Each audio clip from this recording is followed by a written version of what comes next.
नमस्ते दोस्तों, वेलकम है आपका @/ यूट्यूब चैनल में।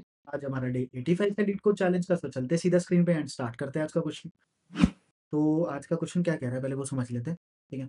आज के क्वेश्चन का जो नंबर है, वो है 230 एंड क्वेश्चन का नाम है kth smallest element in BST, ठीक है? हमें kth स्मॉलेस्ट, लेट्स से कि हमें बहुत सारे नंबर दिए हुए हैं। kth स्मॉलेस्ट का मतलब क्या होता है, पहले देख लेते हैं। लेट्स से हमें बहुत सारे नंबर दिए हुए हैं, 10, 20, 30, 40। तो अगर मुझे इसमें बोला सेकंड स्मॉलेस्ट क्या है? 20, तो मुझे 20 फाइंड करना है। कुछ इस टाइप से कैच स्मॉलेस्ट कहते हैं। अभी किस में फाइंड करना है? बीएसटी में, बाइनरी सर्च ट्री में। Not in a binary tree, हमें बाइनरी सर्च ट्री में फाइंड करना है, ठीक है? तो किस तरीके से कर सकते हैं इस अप्रोच को? तो चलते हैं सीधा हमारे बोर्ड पे और समझते हैं इसकी अप्रोच, ठीक है? तो कुछ हमें इस टाइप का बाइनरी ट्री दे रखा है। लेट्स से हमें बोला कि हमें सेकंड सबसे छोटा एलिमेंट हमें बताना है। तो सेकंड सबसे छोटा एलिमेंट क्या है? यहाँ पर 2 है। तो मुझे पहली बात तो मेरा आंसर पता होना चाहिए कि मेरे को 2 ही आंसर है। ठीक है? अब देखो, इसका क्या तरीका हो सकता है? इसकी बहुत सारी अप्रोचेज़ हो सकती है। पहली अप्रोच ये हो सकती है कि हम इसमें ट्रैवर्स करें और इसमें जितने भी नोड्स हैं, उन सबको एक एरे लिस्ट में डाल दें। एरे लिस्ट में डालेंगे तो क्या बन जाएगा? लेट्स से हमने ट्रैवल करा, कोई भी एक ट्रैवर्सल डाल लेते हैं, 3, 1, 2, 4। कुछ इस टाइप से सारी नोड्स डाली। उसके बाद हमने इसको सॉर्ट कर दिया, इस एरे लिस्ट को। तो ये बन जाएगा 1, 2, 3, 4। कुछ इस टाइप से ये बन जाएगी।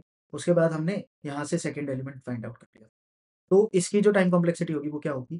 पहले ट्रैवर्सल की, अगर टाइम कॉम्प्लेक्सिटी की बात करें, तो पहले ट्रैवर्सल की O of n and sorting की होगी O of n log n। तो अल्टीमेटली जो टाइम कॉम्प्लेक्सिटी हो जाएगी वो क्या हो जाएगी?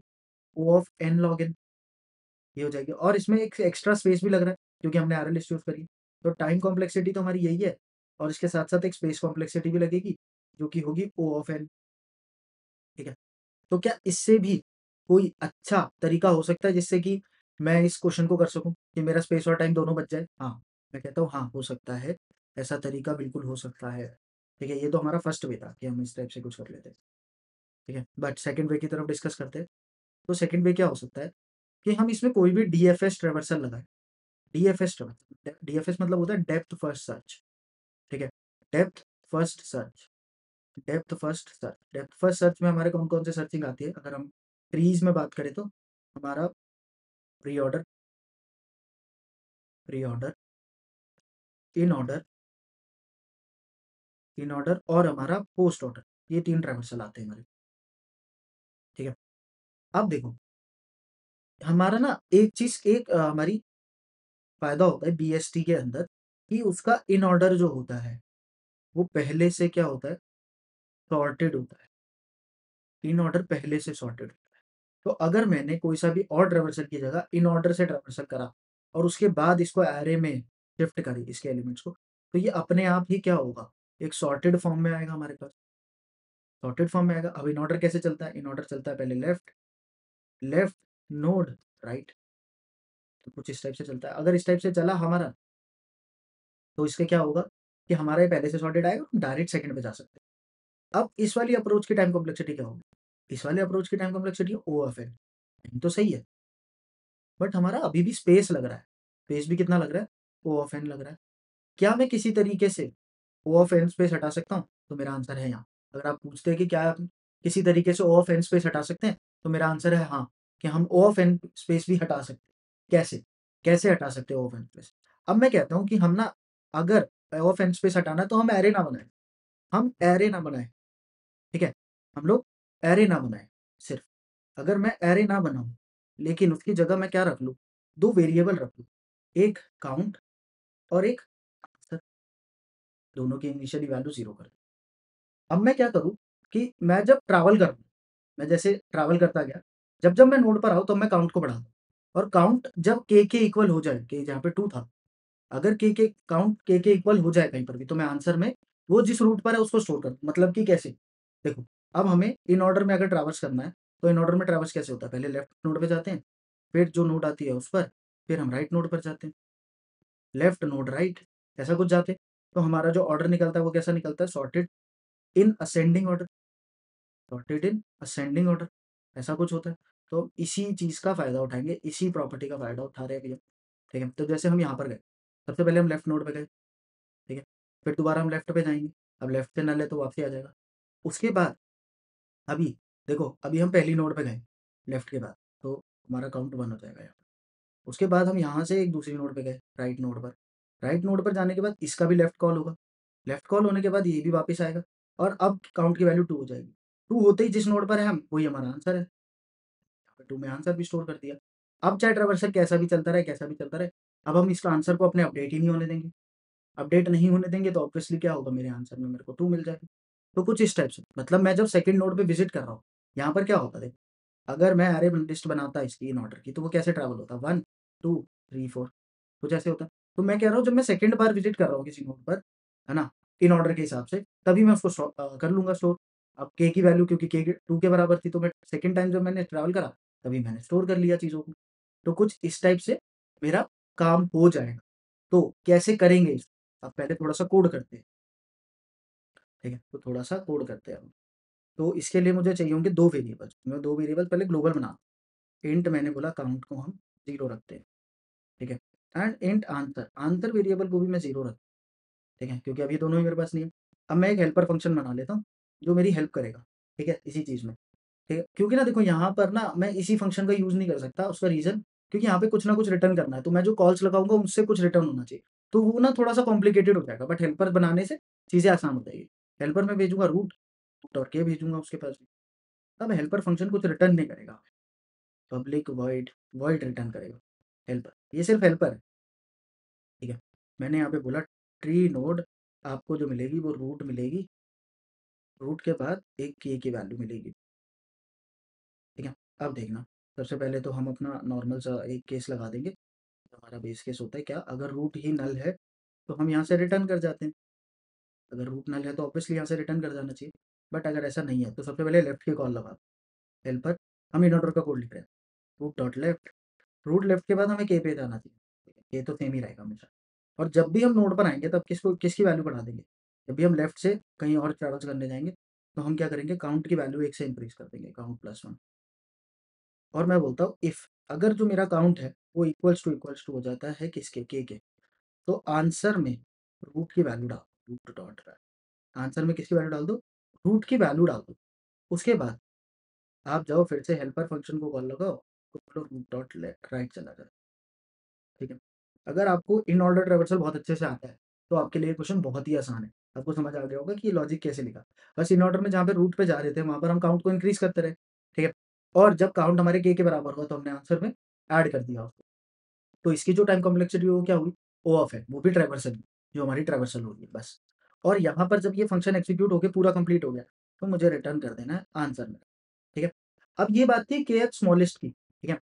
अभी ना हम इस वाले पार्ट का पूरा ड्राई रन करेंगे और kth लार्जेस्ट की भी बात करेंगे, एलिमेंट की, ठीक है? kth लार्जेस्ट हालाँकि यहाँ पे सबमिट नहीं कर सकते, बट बात करेंगे, क्योंकि वो भी बहुत ज़्यादा थोड़ा-सा इसमें चेंज होगा, बहुत छोटा-सा चेंज होगा और हमारा काम है, ठीक है? तो अभी हम बात करेंगे उसकी। आप लोग पेशेंस के साथ थोड़ा-सा देखते रहिए। तो एक बार रन करते हैं,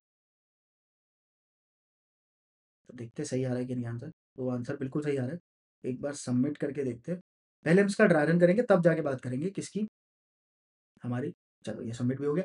ड्राई रन करने के बाद हम बात करेंगे kth लार्जेस्ट की, कि kth लार्जेस्ट कैसे करेंगे इसी इसी लॉजिक से, ठीक है? तो इसको लेके चलते हैं सीधा अपने कोड यहाँ पर और एक ट्री बना लेते हैं बढ़िया सा, ठीक है? या ट्री बनाते नहीं है, ले आते हैं ट्री। तो ट्री भी ले चलते हैं, ठीक है? यही ट्री ले चलते हैं, ऐड टू करंट पेज, ठीक ठीक है? तो अभी हमने सबसे पहले तो काउंट को इनिशियलाइज़ कर देते हैं, काउंट को 0 से इनिशियलाइज़ कर दिया, आंसर को भी 0 से इनिशियलाइज़ कर दिया, ठीक है? और हेल्पर फंक्शन कॉल कर दिया विद रूट एंड के। अभी हम यहाँ पर हैं, हेल्पर रूट भेजा हुआ है, रूट नल नहीं है, ठीक है? तो रूट डॉट लेफ्ट की कॉल लगा, लेफ्ट, अब हम यहाँ हैं, ठीक है? इसके लिए फंक्शन पूरा का पूरा कॉल होगा, फिर से 1 नल नहीं है, अब ये बोलेगा इसके लिए भी लेफ्ट की कॉल लगा। लेकिन जब यहाँ पर लेफ्ट की कॉल लगेगी तो ये नल है, नल से क्या होगा, रिटर्न हो, मतलब इसकी अगर मैं इसको पहली लाइन कहूँ और इस वाले पूरे पार्ट को सेकंड लाइन कहूँ और इसको थर्ड लाइन कहूँ, तो ये 1, 2, 3, तो इसकी पहली लाइन एग्ज़ीक्यूट हो चुकी है। अब इसकी दूसरी लाइन जब एग्ज़ीक्यूट होगी, तब क्या होगा देखो, तब क्या होगा, काउंट की वैल्यू 1 हो जाएगी सबसे पहले, 1 इंक्रीज़ हुई और क्योंकि k की वैल्यू यहाँ पे 2 थी, क्या काउंटर के बराबर है? नहीं। तो क्या होगा? इसकी थर्ड लाइन चलेगी, इसकी सेकंड चल चुकी है, फर्स्ट चल चुकी है, अब थर्ड चलेगी। थर्ड चलेगी तो अपने राइट को कॉल करेगा। अब राइट की देखो, क्योंकि ये नल नहीं है तो आके फर्स्ट लाइन चलेगी। इसकी फर्स्ट लाइन चली तो सीधा नल पे कॉल, नल से वापस आया, नल से वापस आ गया। अब सेकंड लाइन चली देखो, अब सेकंड लाइन चलेगी, देखो क्या होगा? सबसे पहले काउंट की वैल्यू 2, काउंट की वैल्यू 2 होने के बाद क्या काउंटर के बराबर है? हाँ यार, काउंट भी 2 है, के भी 2 है, हाँ। तो आंसर में रूट डॉट वैल, अब रूट की वैल्यू क्या है? 2, फिर भी क्या स्टोर होता है? 2, 2 स्टोर होने के बाद दोबारा से अब इसकी थर्ड लाइन मतलब कि यहाँ पर गया और अब सीधा कॉल गया, इसकी भी तीसरी लाइन, क्योंकि दोनों की तीसरी लाइन चल चुकी है, इन दोनों की, इसकी पहली, दूसरी, तीसरी सब चल चुकी है, तो यहाँ पर भी ये तीसरी लाइन आ गई। अब देखो ऑब्वियसली अभी हमारा कोड चलता रहेगा, चलता रहेगा, बट क्या मुझे सच में ज़रूरत है कोड को अब ड्राई रन करने की? लेकिन कोड चल रहा है, कोड तो चलेगा क्योंकि वो रिकर्जन हम रोक नहीं सकते अभी, ठीक है? तो कोड चलता रहेगा, तो इसी के साथ हमारा आंसर 2 आ चुका। अब आंसर में कभी कोई चेंजेस नहीं होंगे, ठीक है? कभी कोई चेंजेस नहीं होंगे क्योंकि के की वैल्यू तो इंक्रीज़ ही होगी, डिक्रीज़ होगी नहीं, तो के की वैल्यू हमेशा इंक्रीज़ ही होगी। तो अब आंसर में हमें कोई चेंज नहीं आएगा, तो इसके साथ हमारा आंसर 2 आ चुका है, ठीक है? अब बात करते हैं एक छोटी-सी चीज़ की, कि अभी तो हमने निकाला kth स्मॉलेस्ट, अभी ये जो कोड निकाला वो kth स्मॉलेस्ट का। व्हाट अबाउट अगर मुझे kth लार्जेस्ट निकालना हो, कि लार्जेस्ट एलिमेंट निकालना, ठीक है? kth लार्जेस्ट निकालना होता। अगर अगर आपको थोड़ा-सा हिंट मिला है ना, तो मैंने पीछे वीडियो में थोड़ा-सा हिंट दिया था इस चीज़ का, ठीक है?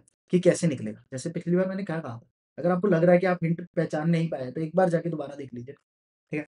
और देखो मैंने हिंट क्या दिया था, कि जब हम kth स्मॉलेस्ट निकालते थे, तब ना हम चलते हैं लेफ्ट नोड, फिर नोड और फिर राइट चलते हैं। हम कुछ इस तरीके से चलते हैं, लेफ्ट नोड राइट, मतलब ये ऐसा को लेफ्ट, उसके बाद नोड, उसके बाद राइट, ये ऐसे चलते हैं, लेफ्ट फिर नोड फिर राइट, तो आता है असेंडिंग ऑर्डर, असेंडिंग। बट आपको पता है, अगर हमें ये लार्जेस्ट ढूंढना है, कुछ नहीं, बस पहले राइट चलो, उसके बाद नोड चलो, राइट नोड, उसके बाद लेफ्ट, राइट फिर नोड फिर लेफ्ट। उससे क्या हो, देखो पहले जब राइट पर जाएगा ना ये, पहले राइट पर गया, उसके बाद ये अपने लेफ्ट को, इसको राइट को कॉल करेगा, फिर यहाँ से आएगा वापस, तब काउंट की वैल्यू बढ़ेगी। मतलब अब ये कैसा आएगा पता है? डिसेंडिंग ऑर्डर में आएगा। ये जो ट्रैवर्सल होगा, ये कैसा होगा? डिसेंडिंग ऑर्डर, मतलब सबसे लार्जेस्ट पहली बार ट्रैवर्स होगा। तो इस केस में अगर मैं यहाँ पर सिर्फ कुछ नहीं, देखो अगर मैं इस कोड में थोड़ा-सा चेंज कर दूँ, रूट डॉट राइट कर दूँ यहाँ पर और यहाँ पर लेफ्ट कर दूँ, बस। तो अब मुझे ना सेकंड सबसे छोटा एलिमेंट, सेकंड सबसे बड़ा एलिमेंट मिलेगा देखो। तो रन करते हैं, आंसर गलत आएगा ऑब्वियसली, बट अगर मैं इसको केयर लार्जेस्ट के लिए कर रहा हूँ अभी, ठीक है? देखो आंसर ये 4 आ रहा है, ठीक है? तो इसी तरीके से हमारा काम हो जाएगा, ठीक है? तो आई होप सो आप समझ गए कि किस तरीके से हमें क्वेश्चन करना है। तो मिलते हैं आप लोगों से कल, जहाँ पर हम नेक्स्ट क्वेश्चन को सॉल्व करेंगे। Till then thank you.